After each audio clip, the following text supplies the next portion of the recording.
Is your Toyota Alphard or Vellfire key fob not working? A dead battery is the most likely cause. Common symptoms include unresponsive buttons, reduced range, needing to be right next to the car to unlock, or intermittent operation. The Alphard Vellfire key fob uses a CR2032 or CR2025 3-volt lithium coin cell battery. Replacements are readily available for under $5. Replacing the battery yourself is cost-effective, saving potentially hundreds compared to dealership fees. Let's get started.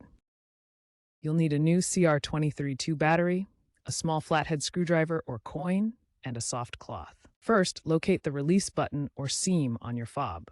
Alphard Vellfire fobs typically have a rubberized case with a sliding or popping mechanism. Gently pry open the case with the screwdriver. Note the battery's orientation. The positive side should be up. Remove the old battery and insert the new one with the correct polarity. Snap the case back together. Test the remote functions from a distance. If it still doesn't work, double-check the battery polarity or consider cycling the vehicle's ignition to reset the fob. Work in a dry environment. Incorrect polarity can damage the fob. This DIY fix should take 2 to 5 minutes.